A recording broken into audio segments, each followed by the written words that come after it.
Kris Salvi is an award-winning actor, filmmaker, writer combo. He's a delightful human being. He's funny, quick-witted, and weird in the best ways. And we had a very fun, very casual, very awesome Zoom interview. And at one point I remember telling him, all right, well, we'll see how this goes. You're going to be my guinea pig here. To which he replied, I'm used to being a guinea pig.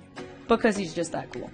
Zoom was not cooperating fully, so some of the quality of the image drops off, but at least the sound is good.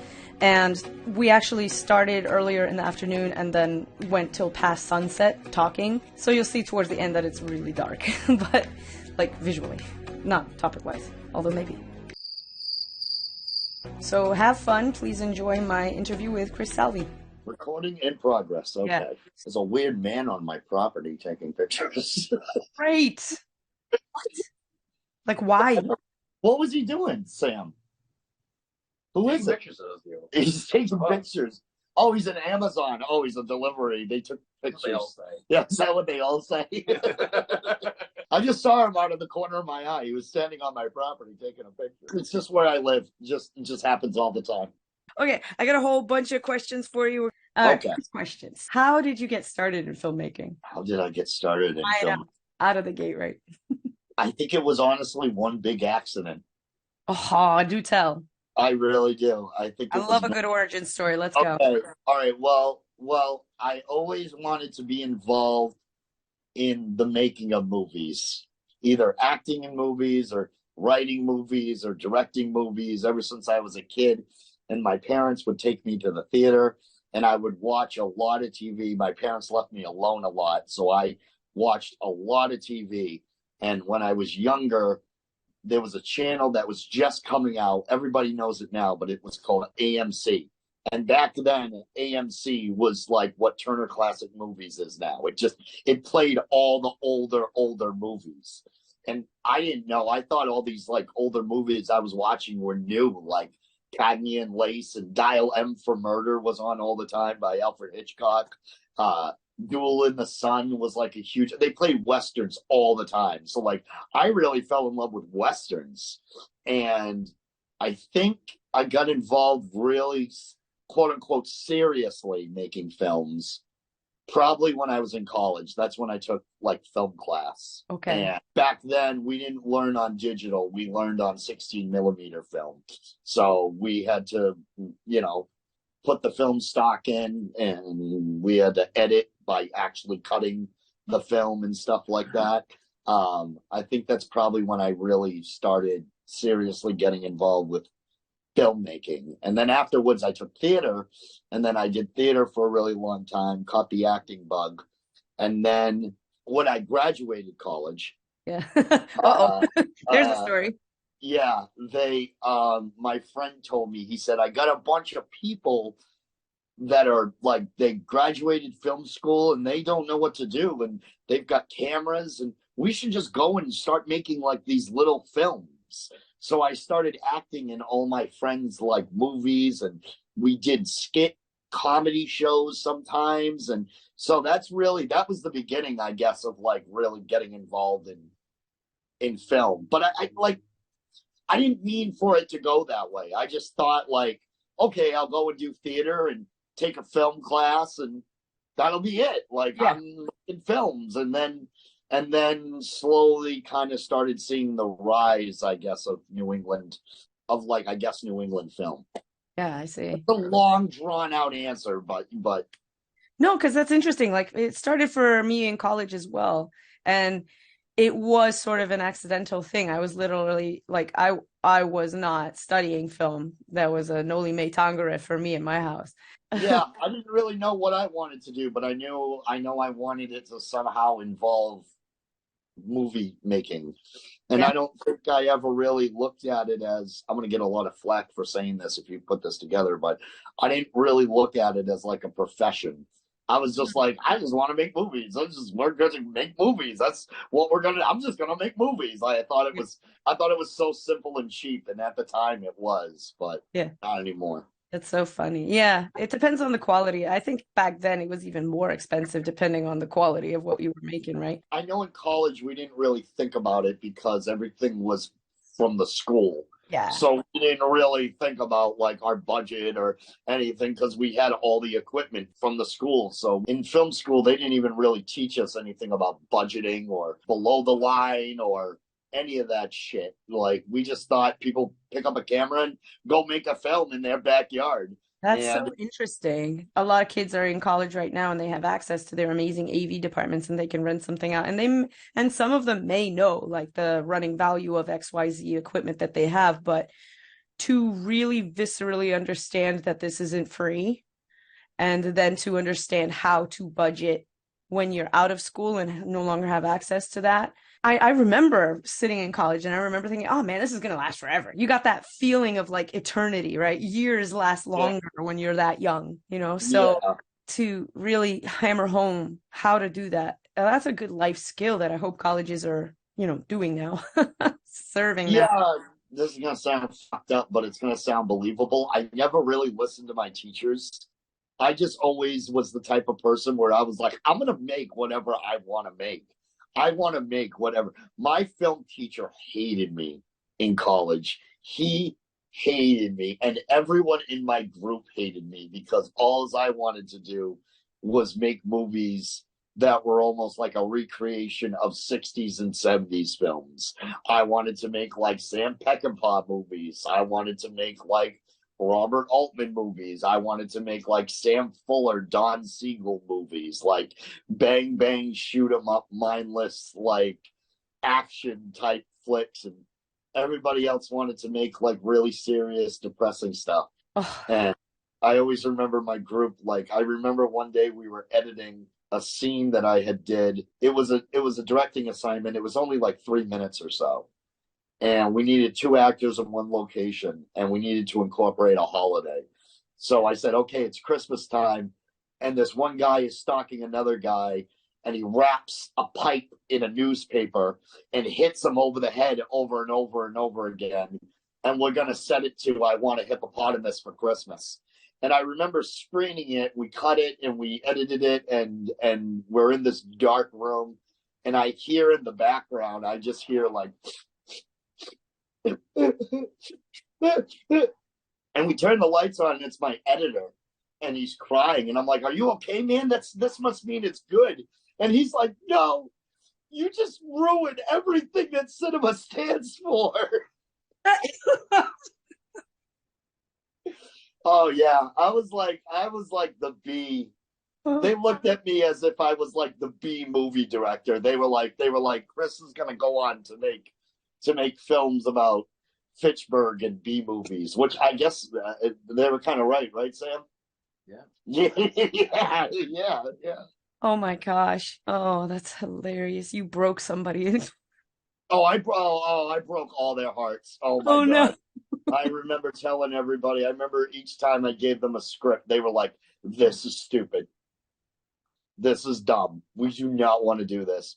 We want to make the I'm laying in bed and I'm sad and depressed movie. I didn't want to. That happens so much in college. Yeah, I just didn't want to do it. I mean, I have nothing against those films, but I Yeah. don't know how to. I don't know how to tell those stories. I mean, like I've been depressed. Yeah, everybody gets depressed, but I I don't know how to tell it the way they wanted to tell it. Right. I don't No. have a story that warrants one of my characters going through that. Do you know what I mean? Like my stories are more optimistic and silly and fun, and I want to distract people away from that state of mind instead of reminding them about that state of mind. If that makes sense. Yeah, Like no, in it my does. spirit, like I was always that kid. When I was in my 20s, I never wanted to tell that kind of story.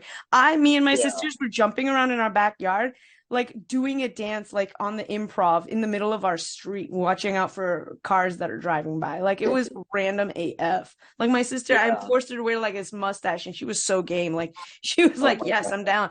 Wore this scarf. Like we called it Oh, the that's so choreographer's cool. day off. If I could find the footage on that, I don't know. But man, this is before backups and Napster and all this stuff. So Oh no. it's gone. Like, but that Yeah. memory lives on, and that's Well, the story that's like that I that's made. like my college films. They were all on reels, and I don't know where the hell they It's are. just I gone. Yeah. think, yeah, I think editors have them and cinematographers have them, and Yeah. And it was yeah, all back on film, right? Like you worked with film. Yeah, I worked with film in college. It wasn't until after college we started working on like DSLRs, and I think we were still working with like VHS video, like almost like and then camcorders came along later Yeah. on. Yeah. And then like you went through that digital mini DV phase. Yeah, I didn't even really understand it, to be honest with you. I really still don't understand it, to be honest with you. Like I'm not where I'm not that technical with the camera. Yeah. You get Yeah, people to do that stuff. yeah, I'm just like I'll get people smarter than me to do that. But I think now my characters and my stories have changed. I actually tell you the truth, I think my characters are depressed in my movies, but it's such a whacked out atmosphere, you can't tell that they are depressed and that they're I was talking to a friend of mine about this, and he was like, "Yeah, man, you write a lot of tough guy movies." And I'm like, "My characters are not tough.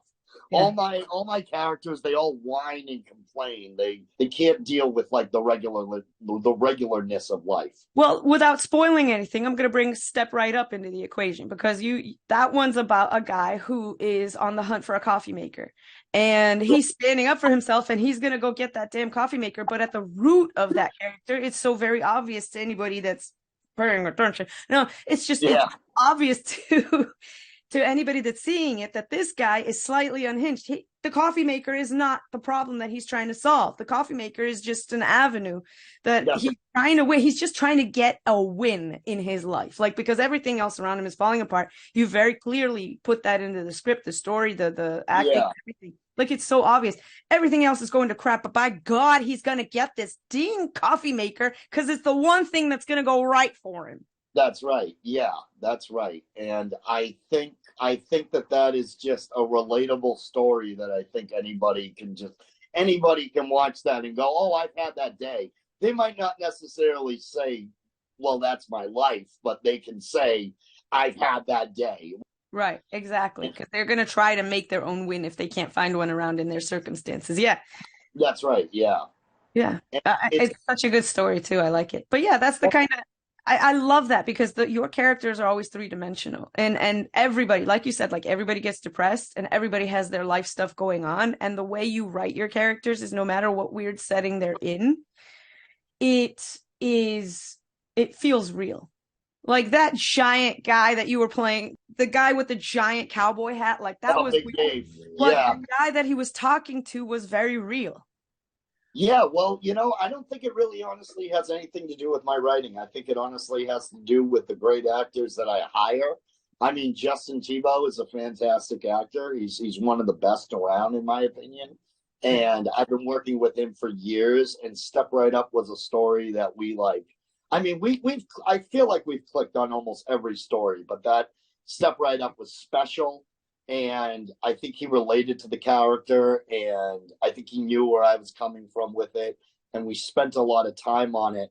So Justin Tebow's performance really enhanced whatever I had written, because there's a lot of improv and stuff right up. A lot of it came from Justin, and I just think all the good actors that I work with, like Mark Powers and Gabby Rawson and Paul Noonan, Bob Tarango, and Sherry Lee and Jen Drummond, and there's so many other people.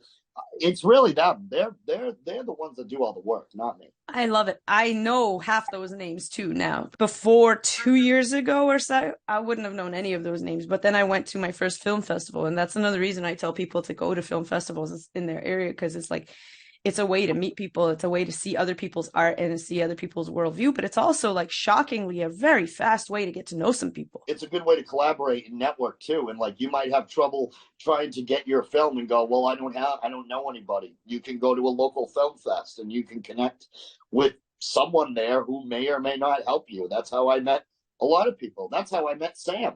I met Sam in a dark room in Cambridge in a giant apartment. Yeah.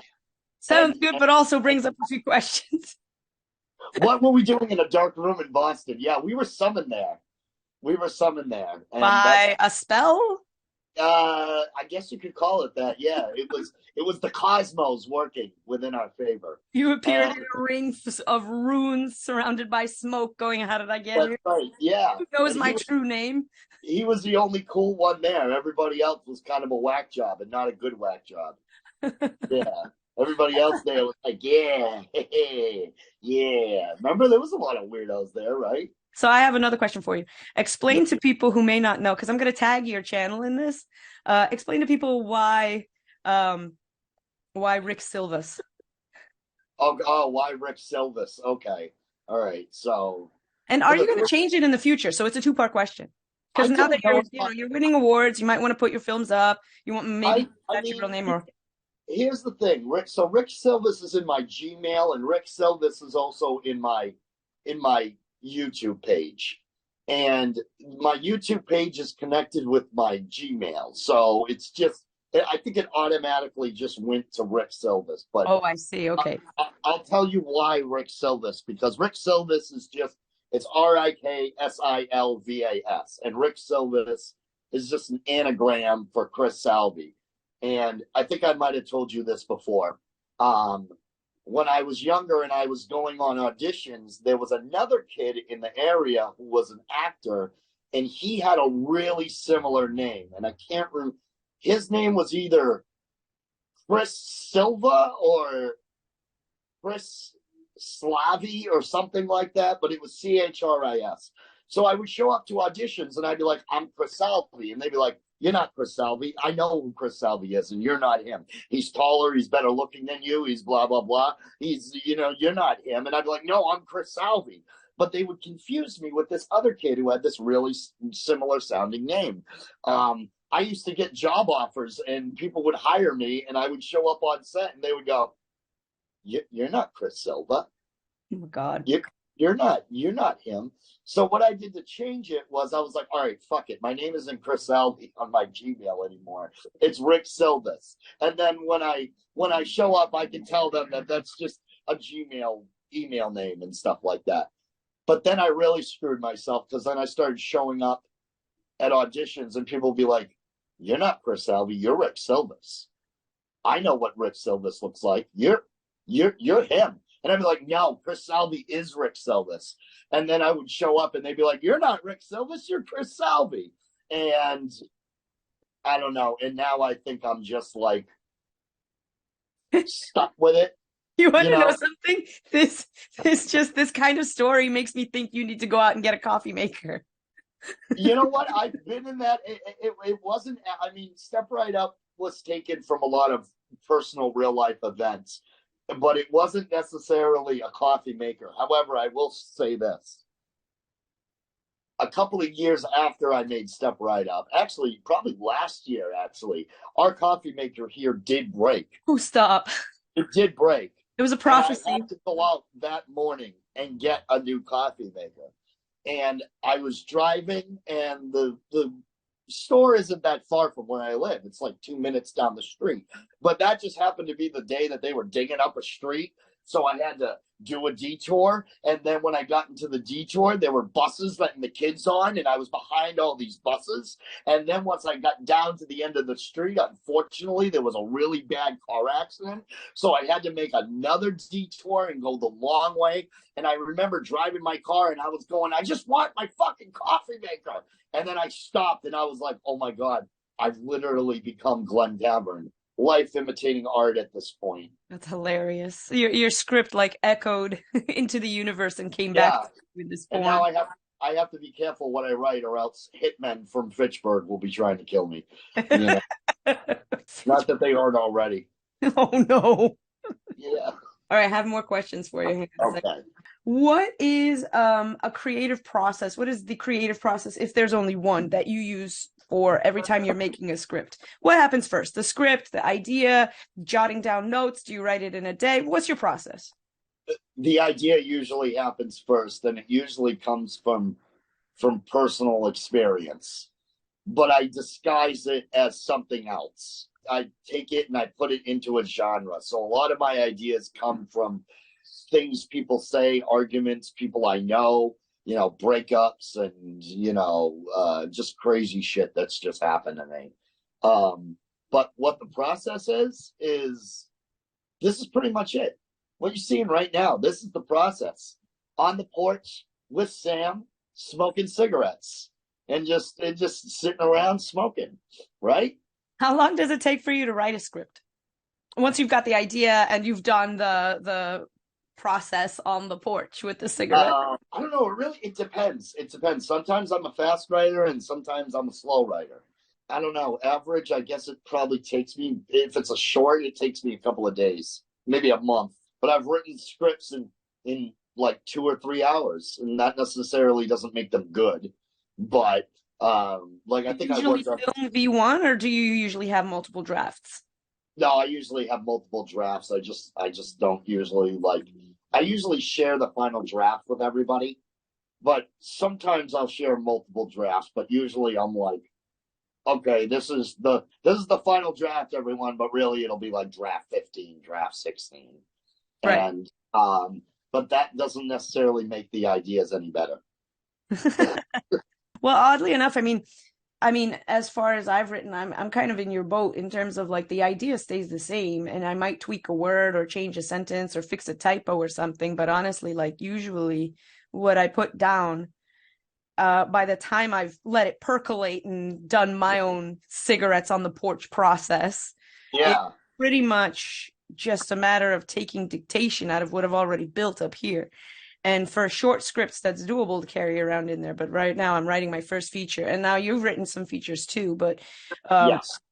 and so your does it change for you from feature? For me, for example, like I'm trying to go through the process of act one, act two, act three. I write down little notes. I don't have dedicated writing time, so I can't really sit down and start writing just yet, just because schedule is crazy busy. But my process is more slow and more deliberate because I can't carry around an entire feature in my head right now.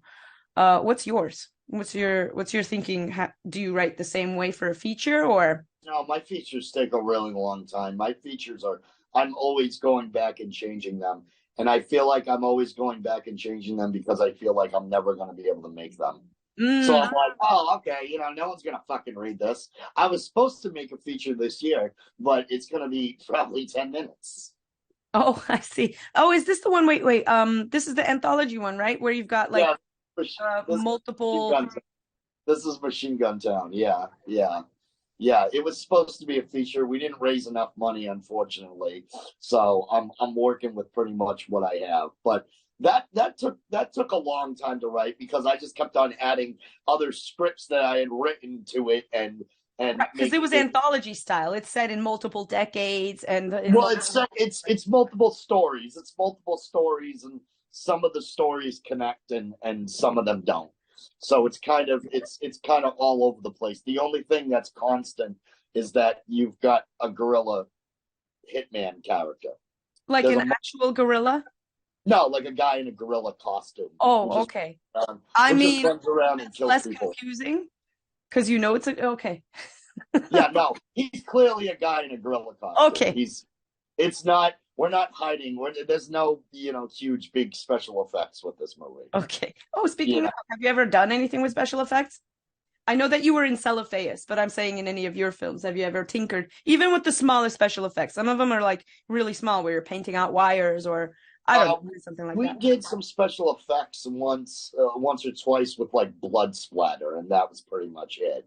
I'm not a huge special effects guy. I don't usually write my stories that I know will have like giant special effects. My stories are really cheaply grounded, and they kind of don't make any sense. I don't write anything with like, okay, and then a car blows up, and then and then a serpent, and then there's a sea monster in the water, and I don't. It's not that I don't like stories like that. It's just I can't write them. I can't do it properly. There are people out there that can do it much better than I do. Hang on a sec, because I got some more questions for you. We're doing all That's okay. Let me just say, can I say this? sure. Let me just say, Julia, I really, from the bottom of my heart, I do appreciate you, and I appreciate people like you that, like, you have the Filmmaker Network newsletter. You put out information that to other people about what's going on in the area, and you're always at like Shauna Shea, and you're always coming up with like really interesting questions for the filmmaker. So it's really nice to see somebody like you. I don't mean like you, like, oh, you're so special, not like that. But it's always nice to see somebody put out effort into the New England independent film scene Oh, because there's so many just degenerate animals around here that just act like this place is like a mini Hollywood and it's just business and money and women and making business and that's what we do. And I'm gonna smoke a cigar with $100 bill. Yeah. There's so many people like that. You may have not seen it out there, but they're out there. There's people like that out there. And they're trying to use New England specifically as like a jumping off point for Hollywood. Not that I hate Hollywood. Everybody thinks I hate Hollywood. I don't hate Hollywood. I just hate the business of Hollywood. And I especially hate the business of the independent film scene. When people try to make it like an actual, like, we got to figure out what makes money. And then we got to get those people to make movies that make money. You know what I mean? yeah. Like, just, keep, I don't know, just keep your fucking Batman fan film at home. That's all I'm saying. Like, just leave that to Hollywood. Let Hollywood make the Batman movies. Let Hollywood make the Transformers movies. Let Hollywood make the Battleship movies, off the board game. Those type of things. It's just, it's not, you get what I'm saying? You picking up what I'm putting down? Yeah, I really like that. Thank you very much for saying that, by the way. I'm blushing 10 ways from Sunday. But I just really like the fact that so much is going on in the community. Like literally me and Michael Neal are sitting in the most of all the screenings. I go to as many as I possibly can in a year, which is no small feat because there are so many wonderful projects being made every single year here. And they're all like unique and crazy and wonderful and much more like than the emo stuff that we were exposed to in college, like, oh, that dust particle is really symbolizing my mood right now. Yeah, and it's not.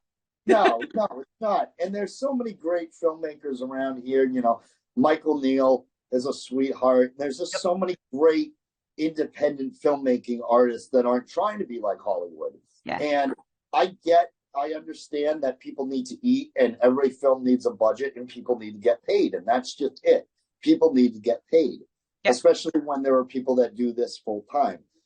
And that's not my issue. My issue is the people who come down the pike and then say, well, this is Hollywood. I'm going to make this new Hollywood. And we're going to have lunch meetings and we're going to talk about what Hollywood's doing and try to get New England to do the same thing.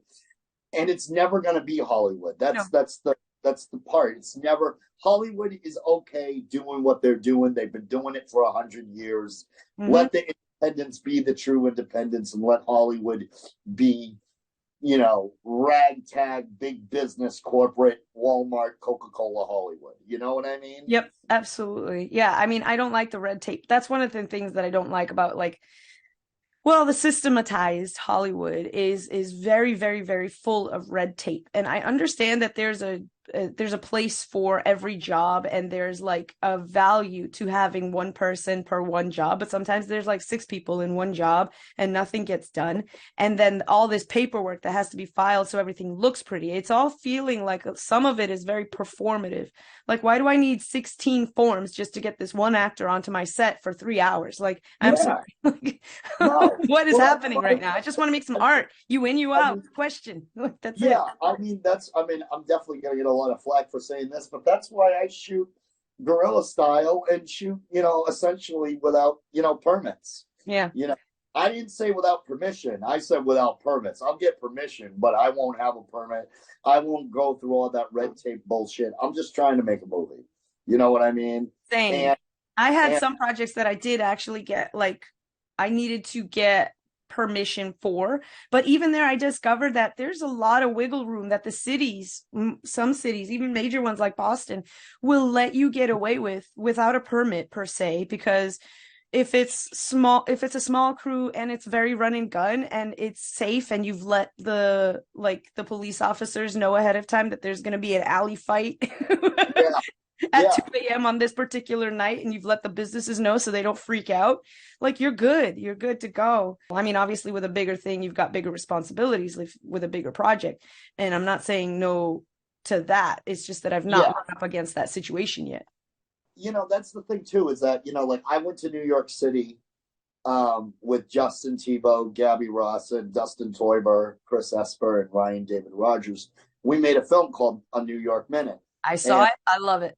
yeah, and it's this, kind of gritty crime drama that all takes place in New York City.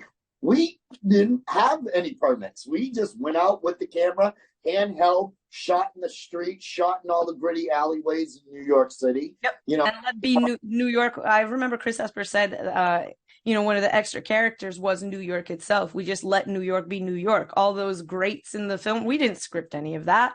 no, All the wide shots in the hotel room, we just were lucky enough to get a hotel in that high up, and it just yeah, worked out. Like it that was was really, that was Gabby Rosson's. That was really Gabby Rosson's baby. yeah. She wrote that, and I directed it, and it was a story that, like, really, that, like, I felt, I was like, okay, I can tell this, but we need to do it in New York City. We can't do it here in Boston or in Right. It's Massachusetts. not Providence as New York, right? Yeah. Yeah, no, and like we can't go to downtown Fitchburg and be like, okay, we're in New York now. Like, Yeah. we need New York City, but we did it all without permits.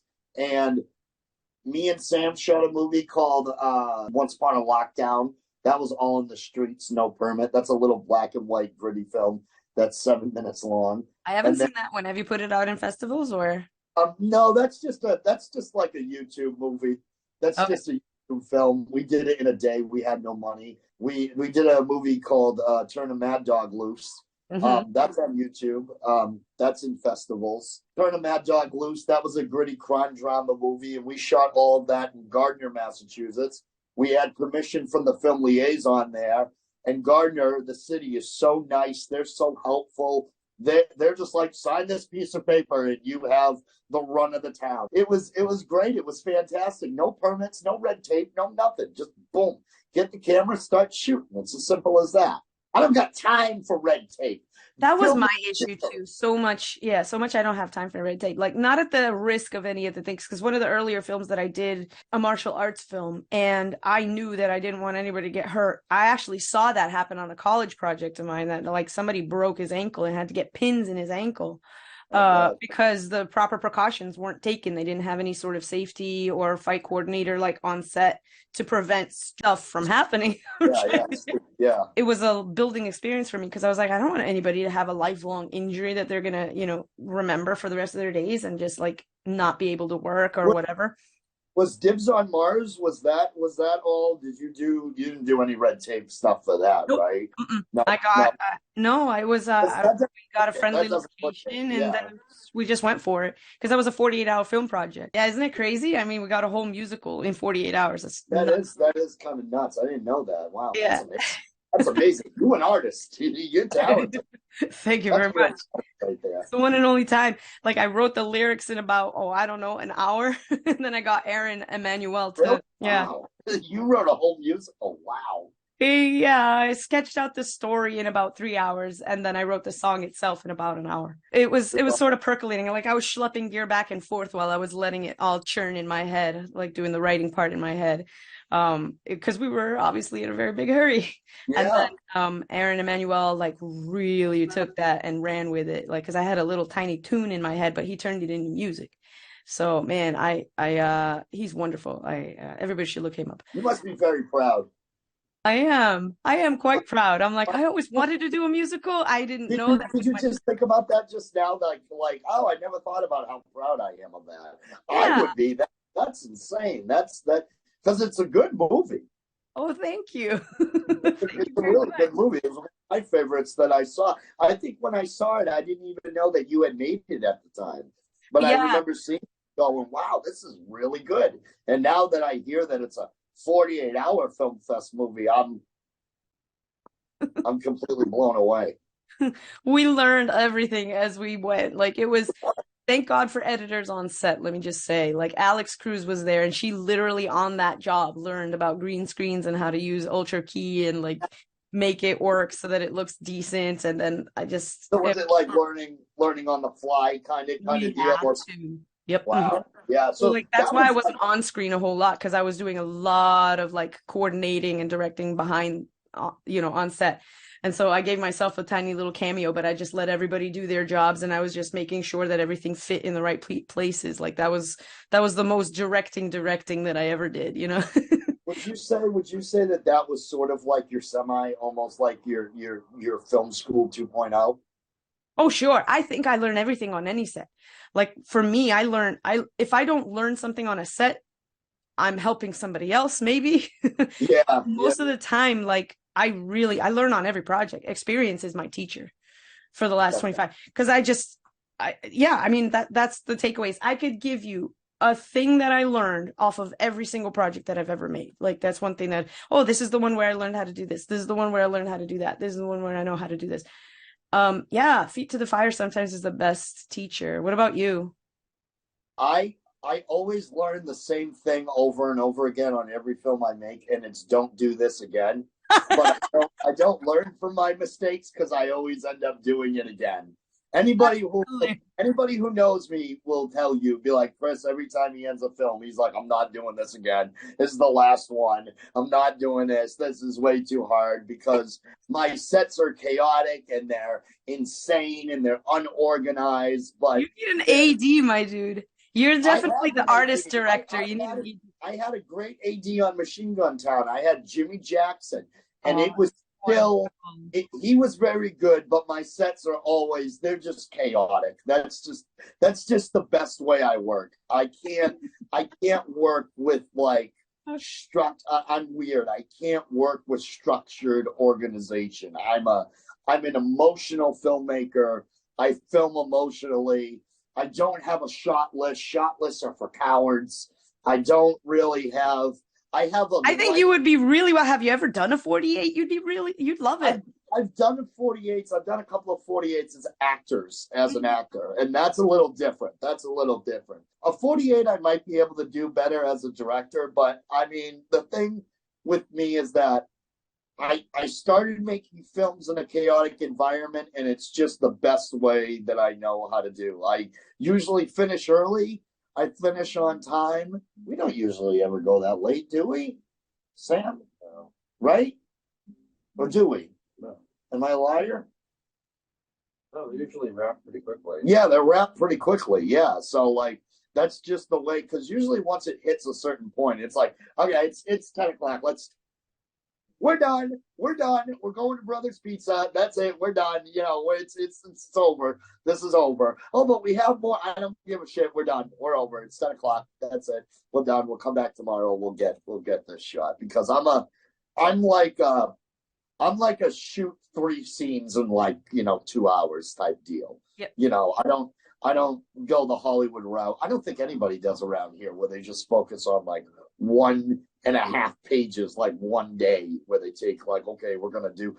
Sometimes it's like that. Sometimes it's very rare. Yeah. But most of the time, I'm moving. I'm moving. I don't like to stay still. It's why I don't have a director's chair. Yeah. It's not that I don't allow chairs on set. I'm not Chris Nolan. Everybody can sit on my set. You can sit and go to the bathroom for the whole time you're on my set. I don't care.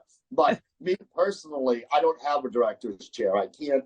I'm too fidgety. I have to be. I hear you. I don't even eat on my sets. That's really terrible, but I don't. Really? I'm just running around so much. Oh, I'm on a film set. I've got that alpha waves thing going. I don't care about food. I just literally do not feel the sensation of hunger. I don't care if it's a 16-hour day, like on a 48. Like I'm just not there. I make sure everybody else is fed, but like I just on our film sets. We are fat. We are fat on our film sets. We just eat, hang out, and then we just get so lazy. Or at least sometimes I do. Would you say that's true? I usually take a nap. You take a nap. My cinematographer naps. I'm okay with naps. Yeah, I wake them up and I go, okay, it's time to shoot. People can nap on my film sets. I'm actually, believe it or not, I'm kind of like you. I'm usually the last one to eat. Yeah. When I don't get to eat. I think on Machine Gun Town we ordered like 14 pizzas or something, and like Jimmy ordered like a giant casserole, and then I went to go get like a slice of pizza. Done. Nothing left. Nothing left. right. Nothing left.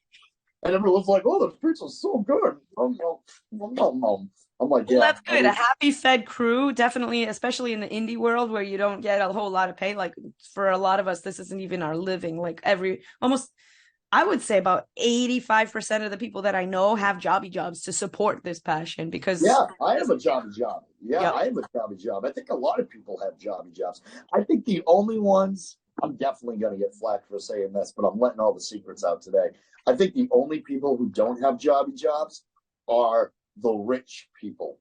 There's rich people involved in this industry. And it's funny too, because they're the cheapest. I was on one production, I'm not going to obviously say what it was, but I was on one production as an actor. I think they got everybody those little miniature crackers from like the grocery store, and everybody got like a really small half bottle of water. Like that was what was for lunch. Oh, and grape juice, those little sippy. And I was like, oh my God, dude, these people must be broke. Because I was doing the movie for nothing because I liked the part. But then I found out how much money they had during post. And I was like, oh my God, dude, they just didn't want to spend anything. And I've noticed that's a pattern. Interesting. Well, I mean, it depends on the people. Like, I'm not throwing shade anywhere because some people can budget whatever they want. Like, even in that scenario, I could come back with, oh, the devil's advocate is like, well, maybe they really wanted to make sure their film looked good. And so they squirreled aside the XYZ for post to make sure that they had it. And so that was just responsible budgeting. And maybe they were as broke as you were thinking when you were like there with your juice box and your Ritz crackers. Yeah, maybe, I mean, one big crime to tee off like anybody is to underfeed your cast and crew. Like, I don't care. Like, make sure the food is there. Yeah, I mean, and that was a while back. That was a long time ago, and I don't know. I guess like things were different back then. You know, that was back when I did. You know, I was doing a lot of student films and stuff like that. And I mean, student films are kind of different. This wasn't a student film, but I was just so amazed at like how they skimped out, like how they really like. I mean, like me personally, I don't skimp out for anything. But people, Chinese food, pizza, you know, everybody knocks pizza, but I love pizza. Who doesn't love pizza? Are you kidding? There's some great pizza places, especially in Boston. Are you freaking kidding me? Like, Oh give my me God, Regina's any damn day. Bring it. I love it. It's just I tell people, I'm like, I don't care if it's edible. I will eat this. I'll eat it. Yeah, I don't care what it is. Yeah, I would say like on my 48-hour, I have to rent the space and I have to make sure that food is in there. I swear I spend crazy money on food just to make sure that people are happy. And it's like frozen meals and whatever else I can get, like, but just the good stuff, you know? Because I'm like, I don't know who's eating what. I want to make sure I cover all the allergies because guess what? I usually don't have an AD on set. Jimmy Jackson was the first real AD I had. I had a couple of ADs. Gabby Rawson has been my AD a couple of times. She's a really good AD. And I've had maybe like one other out of the like 10, 11 films I've directed. But I try to plan ahead so that no emergencies pop up. But like if my phone is blasting off and it's like somebody's trying to park somewhere or figure something out, like I'm the one getting those texts. There's no AD to handle that stuff for me.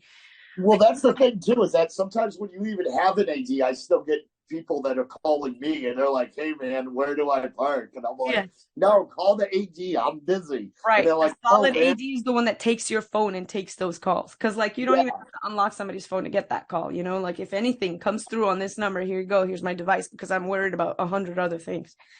So that's funny. I didn't really, I mean, I had a couple like that were sort of doing some AD duties, but I would even delegate as to what those were. Like, okay, you make sure that this is, and you just hold the fort for like 10 minutes while I go do this thing. But nothing that was like a dedicated, full responsibilities AD. Maybe that speaks more to me letting go, because I definitely am that alpha personality that sometimes has trouble fully delegating.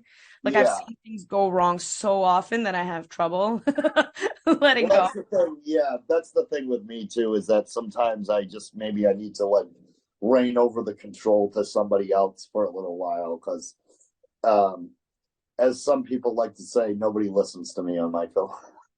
My film sets. Hilarious. And they're just like, yeah, whatever, Chris. All right, cool. All right. I've seen it done well though. Like one of my friend, Preetam Chaudhuri, he did a short film, In a Glass Darkly. And his set was great. And I was second AD. And I'm like, yo, you got a second AD, not just a first AD. But I tell you, everybody knew their job, you know? And so second AD was like, you know, wrangling the cast and crew and making sure that things happened according to the first AD's instructions. And everything was like running really smoothly in a way that sometimes I don't see on my set, you know? Yeah. I try to, I don't know about my directing style because I don't think I've seen it from the side ever. Yeah.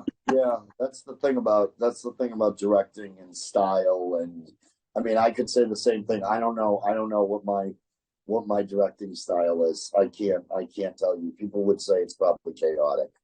It's probably chaotic, and it probably doesn't make a lot of sense.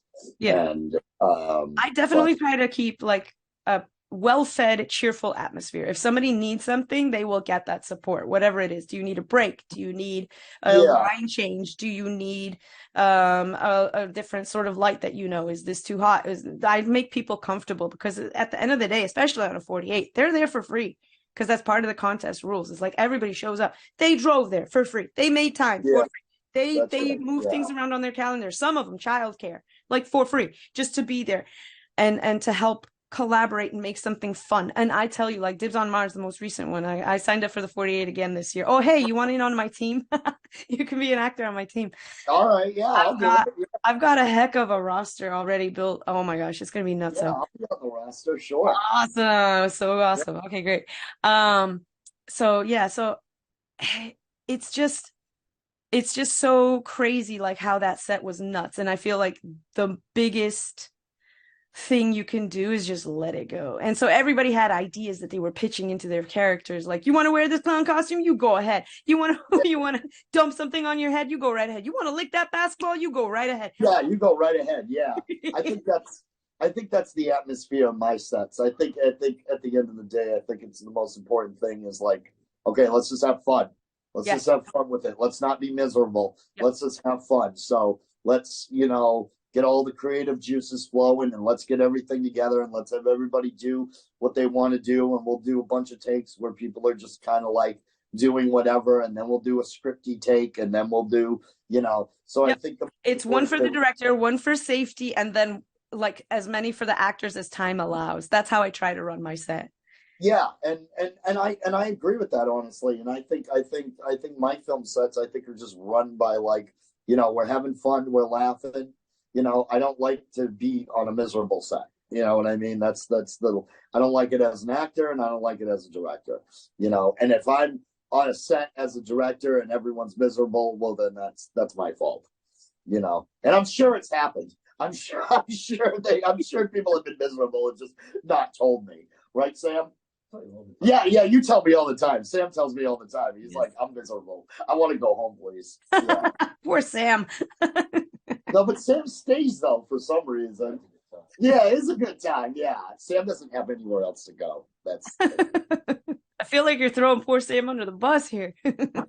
No, Sam can speak for himself. What are my sets like, Sam? They're all right. Okay, yeah, they're all right.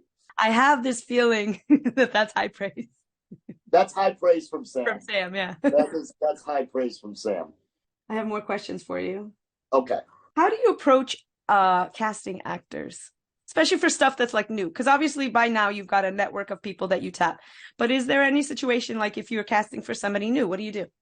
I've only recently started working with like brand new people, and usually I approach them the same way that I approach like my roster of my company of actors that I use. I usually just message them or email them and say, hey, I'm aware of you. I like your work. I've seen some of it.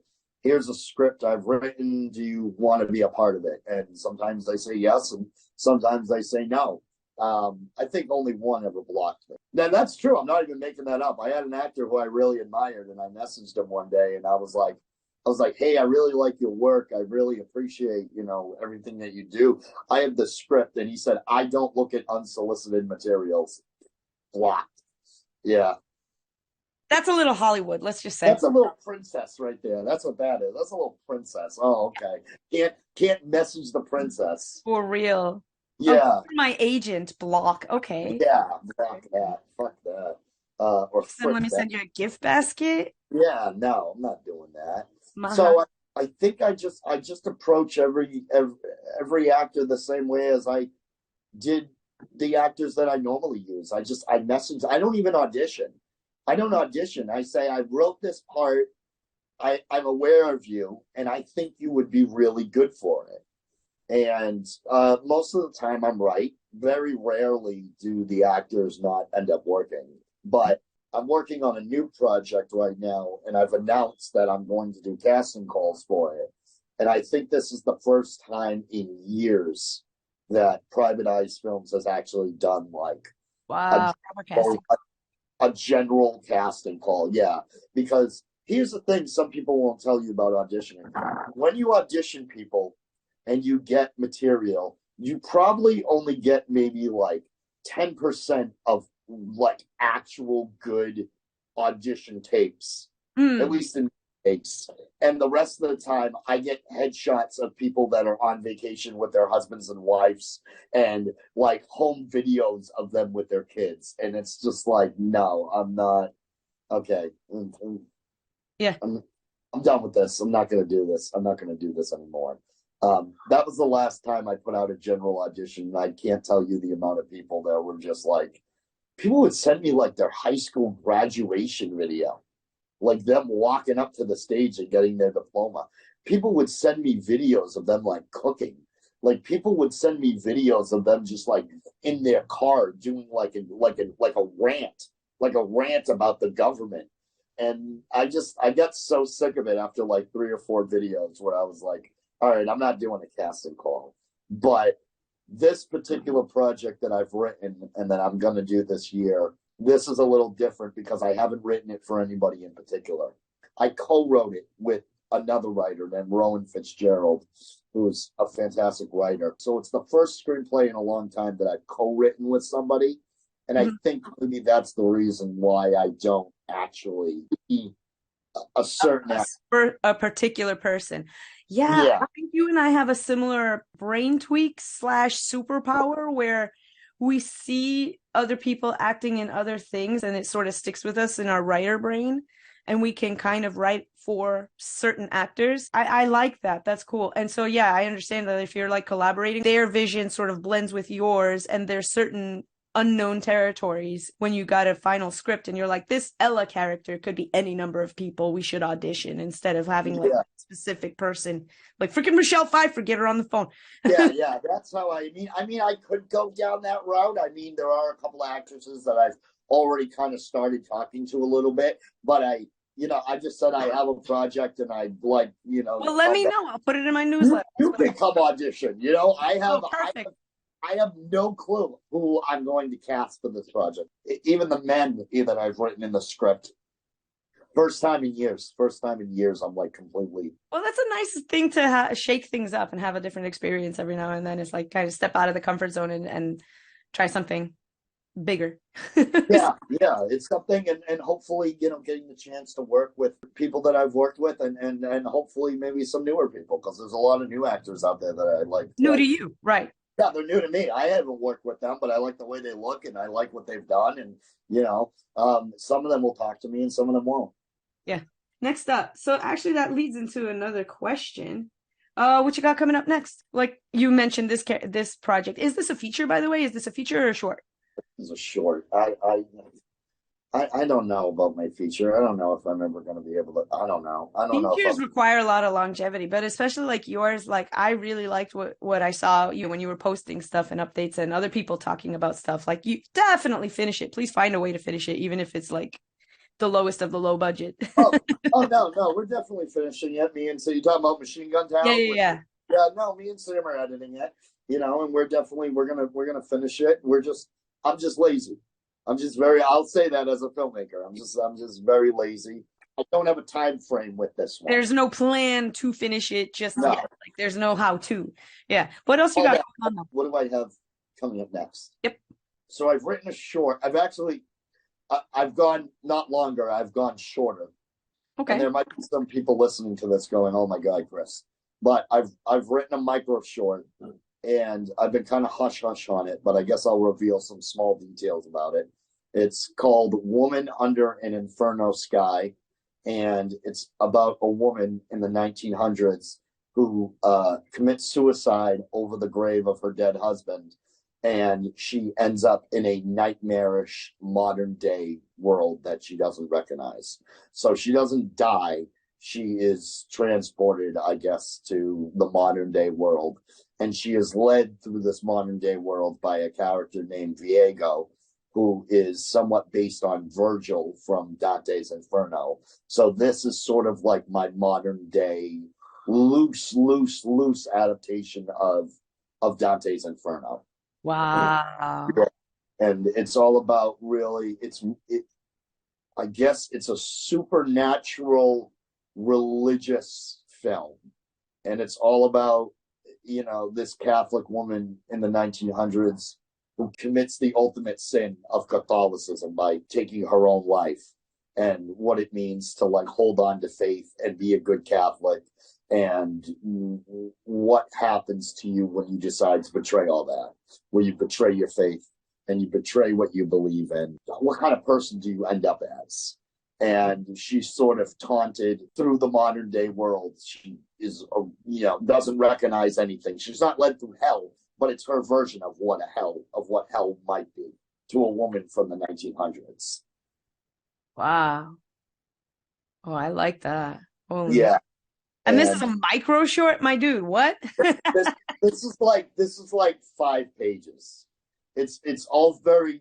I mean, I guess I don't know. It's a micro. I don't think that's a micro short. Micro short is like a minute long. It'll probably end up being like 8 minutes.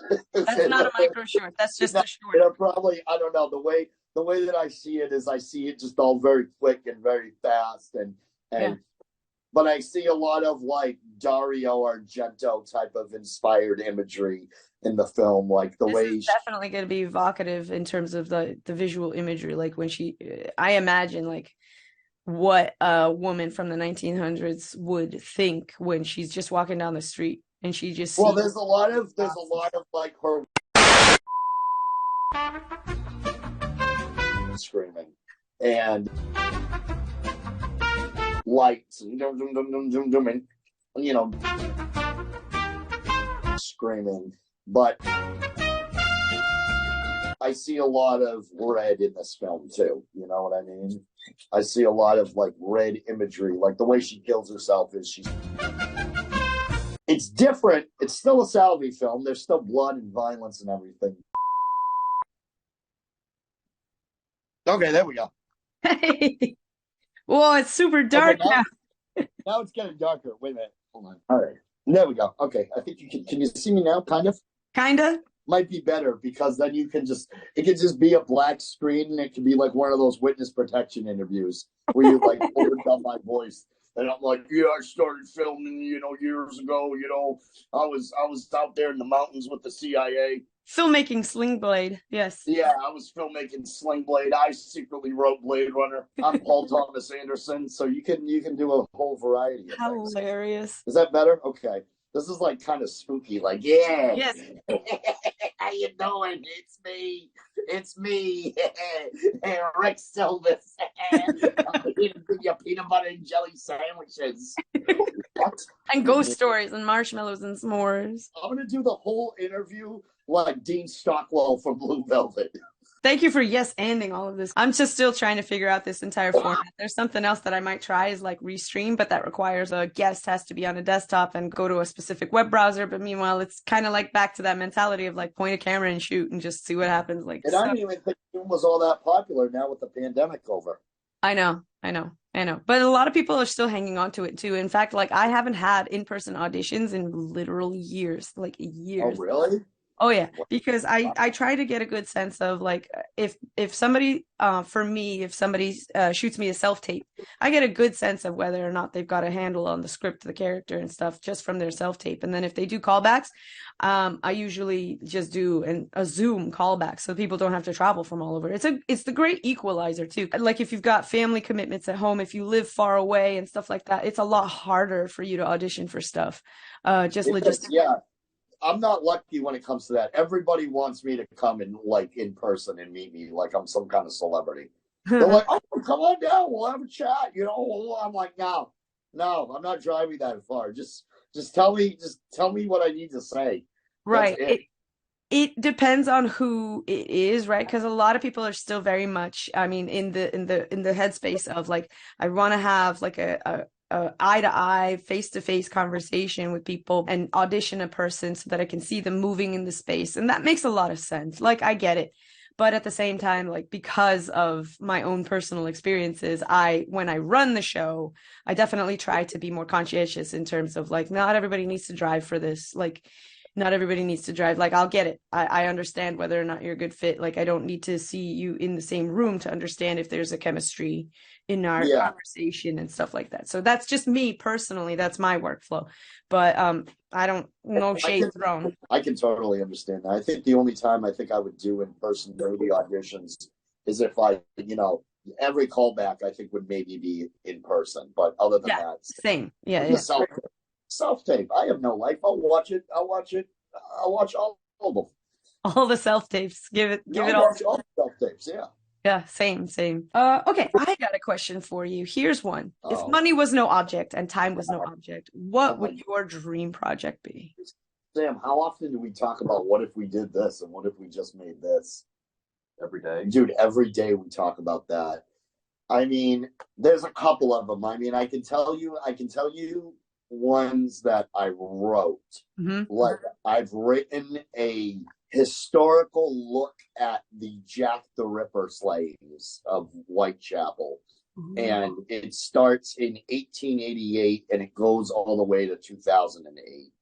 And it intercuts between how the detectives are trying to solve the murders in 1888 versus how the detectives are trying to solve the murders in 2008. And that screenplay I worked on for 5 years, and that's 376 pages long. And that would have to be like a mini series. There's another dream project. Oh my God, there's so many. I feel like any project I get off the ground is a dream project. Another one is a little bit more realistic. I've been writing it for a really long time. It's called RPM. It stands for revolutions per minute, and it's what's on a 33, like a record. It's what's on a 33 record, so 33 revolutions per minute, or on a 45 revolutions per minute. I'm a big music nut, and I wrote this screenplay that's a semi-true story. It's kind of based on my father's experiences. He was a musician, and some true stories from other musicians, and it's all about this record producer trying to throw a benefit for a made-up cause because the guy is in debt to the mob and he owes the mob all this money. And all these celebrities and musicians of the 70s, of the time it takes place in the 70s, all these musicians come and they all kind of just remind this dude of kind of like he's not a piece of shit, but he's an amoral character. He's like everybody. He walks the gray. He's a complex character. Mm-hmm. So he makes a deal with the mob to get his records played on air. And he also is trying to discover a new singer because his record label is going down. It's going down the toilet. And I've talked a lot about that project with an actor in particular named Mark Powers. And I always said if I ever had, I could do it maybe with like $10,000. It's a feature. It's like 80 pages. And there's one that I've been trying to make for years. It's about like the origins of Fitchburg. Wow. I read this book about the early days of Fitchburg, and there were all these people that were like, they weren't gangsters, but they were like landowners. They owned all this land. So they were rich and powerful, and they always started shit with like the poor farmers of the time. Mm-hmm. And it is sort of like the way that I've written, it focuses on a story of one family taking Fitchburg over as their own, but starting a war with like another family. And then we see throughout the years, we see that war progressing. So it starts in the 1800s, and then it goes into 1912, and then it ends in like 2012. Oh, wow. So the people in 2012 are the descendants of the people that we saw in like the 1800s and the 1900s, and we can see that there's still like this. It's almost like Hatfields and McCoys meets Gangs of New York. And then me and Sam were just talking today about Under wraps. keep it under wraps. Yeah. Okay, all right, keep it under wraps. Okay, we were talking about a project that we're gonna keep under wraps. We're gonna keep it tight-lipped, but it's been a project that we've been talking about for like a really long time. There's those three in particular. If I had. But see, that's a true artist answer, right? Because it's like any sort of artist has multiple ideas rattling around in their brain, and to say, all right, no, money is no longer a barrier, time is no longer a barrier. This is what I would make. That's it right there, you know? Yeah, I mean, those are the three. I mean, honestly, if somebody just was like, here you go, I probably couldn't do the Jack the Ripper one with $1 million, but I could do RPM with $1 million, or City in the Hill, which is the Fitchburg origin story. And I always wanted to make a Western. Like last year and the year before, I announced that I was going to do this female Western anthology movie. And I was going to do it, but financing fell through, and some people didn't come through with the money like they promised. Mm-hmm. And there was just a lot. I couldn't do it. I just couldn't do it. It's as simple as that. But I did kind of tweak that, and I wrote a modern day Western centered on female bank robbers. And it's called No West for the Wicked. I thought that was an interesting title. No West for the Wicked. I love that. I like your titles. Your titles are always like great. Set a Mad Dog Loose, Machine Gun Town. Like those titles are evocative AF. Like you definitely have a good knack for playing around with words, especially with titles. I'm trying to come up with some titles for a couple of things of mine, and I'm like, no, I can't find the right words. I suck. Sometimes I think of a really good title and I don't even have a story, but I'm like, oh my God, I have to use this title before somebody. I have had that happen. Yeah. I know and I'm like, I have to use this before somebody else does it. Sit on the domain like right quick. Yeah. I think Turn a Mad Dog Loose was almost like that. I was like, this is too good of a title. Someone's going to use this. Yeah. Somebody's going to use this title, and I saw the announcement for that, and my jaw dropped because I was like, that is like a Hollywood, like that's a polished title. That is perfect. That is perfect for what it was. That's awesome. I have another one. Since a lot of people watching this channel are going to be like beginner filmmakers, what piece of advice or pieces of advice would you give to somebody just starting out? Filmmaker, actor, or whatever. Like if you wanted to help just plant the seed of this is what you need to know starting out. Like something that you wish you knew when you were first starting out. Oh my God. That's so hard for me to answer because I think of myself as just kind of first starting out. And I mean, I'll say this, never think you know everything. That might not make sense, but you're always going to learn something. And each project you do is almost like starting a brand new project. It's almost like starting again for the first time. So don't come to set after you've done this for a while, after you've made like maybe like 3 or 4 films. Don't come to set and be like, oh, okay, I know what to do. I know what I'm doing. I know. Because once you do that, I feel like you lose the magic. You lose the spontaneity of filmmaking. And I know certain things, but I don't know everything. I'm still figuring out a lot of things about filmmaking. I think I always will. I so agree with that. Like I've said this before, the same exact thing. Always stay open to learning. I learn something new on every set that I'm on. Experience is such a good teacher. And also like people who are in Hollywood that are still making stuff worth watching. Like Spielberg says this on his sets too. He says, I still learn on every single set I'm on. And this is like Spielberg, freaking, that's it. Yeah. So anybody who like sits on their laurels, I think you're right. They start to atrophy. They start to become the diva that everybody else turns their nose up at. And it's like, okay, this person can't be taught anything new because apparently they know all of it. I think also that's kind of why it's hard for me to kind of just like start project after project after project. I mean, it might look like I do a lot of stuff, but I spend a lot of time trying to figure out what the fuck I'm going to make next. Because I'm like, oh my God, I might not know how to do this. I might not know how to make this. Do I know how to do this? Do I know how to do that? I mean, anybody who says I know exactly what I'm doing all the time, 24/7 in every single department is a liar. They're just a liar. That's it. Not everybody knows everything. Yep. And also, I think another good advice is Don't think you can do everything, number one. Always surround yourself with people who know more than you. I don't know anything. I don't really know anything about the camera. So I get myself with people who know what they're doing. Find yourself a Sam is basically what you're saying. Find yourself a Sam. Get yourself a Sam. Get yourself a Chris Esper. Get yourself somebody. Surround yourself with people who are going to run faster than you, because you'll be able to run just as fast as those people. Don't get yourself with people that can run just as fast as you. Find yourself people who can run faster than you. And they're going to be able to show you, and they're going to be able to teach you, and you're going to learn something new, and you're going to bring that experience to another set. Don't think you can write everything. Don't think you can direct everything. Don't think you can act every part. Because I can't write everything. I can't. There's some story I need.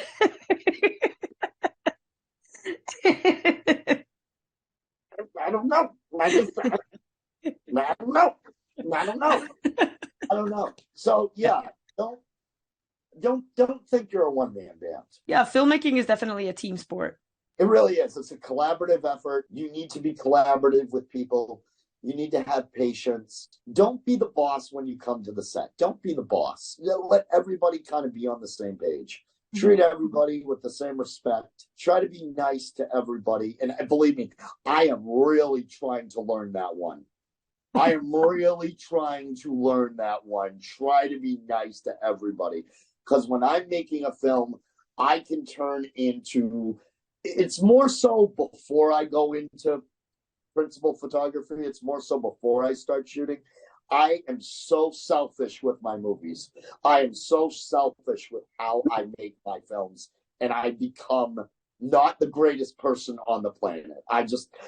Nothing else matters. I don't care. I'm going to make my film. This person stopping me from making my film. Okay, they're gone. Bye. That's it. Boom. I'll get somebody else. And I don't work out my problems the best way I should. And I'm still learning. I'm trying to figure out how to do that because I can be a very selfish filmmaker. And that's something I've learned about myself. I just get so ingrained with making my film, and that's how it's going to be. I'm going to make my film. No one's going to stop me. I don't care if this person has a problem. If they have a problem, they're gone. If they have a problem, they're gone. Now I'm a little bit more mellow. I'm like, okay, how can we work this problem out?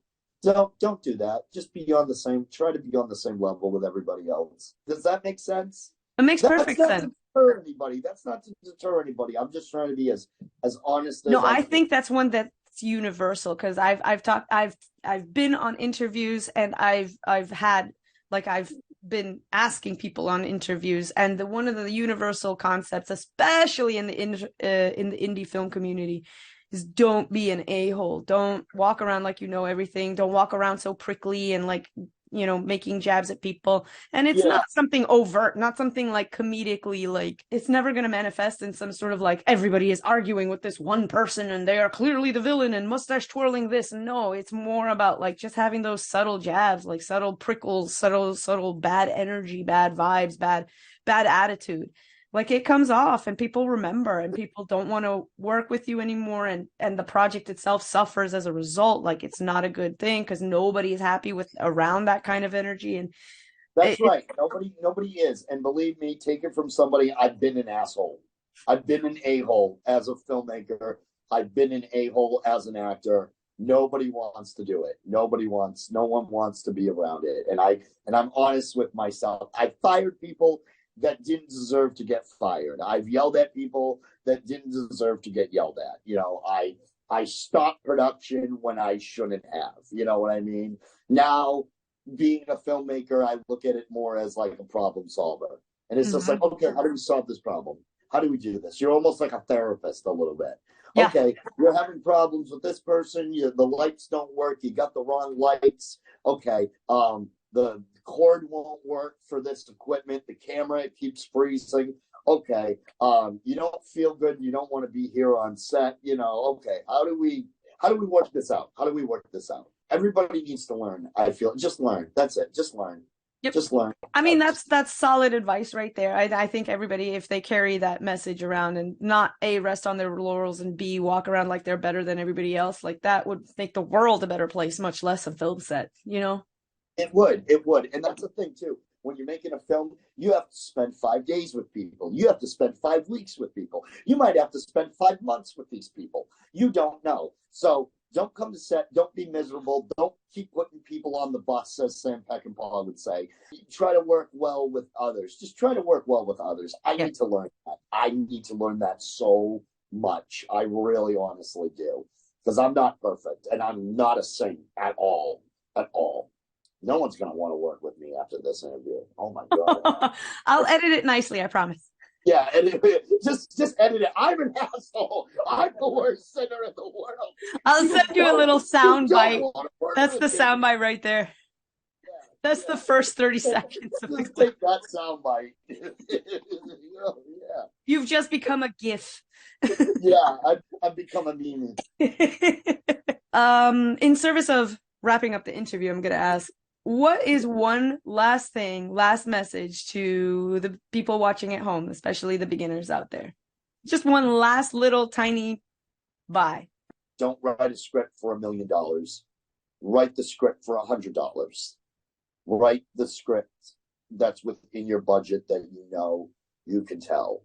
Like Roberto Rodriguez, he wrote things that he knew he had around him. He used resources. He wrote a story around his current setting, not some crazy sci-fi setting thing that would cost $1 bajillion to make. I saw a Star Wars casting call going around for the longest time, and I know for a fact that dude couldn't make it because he didn't have any money.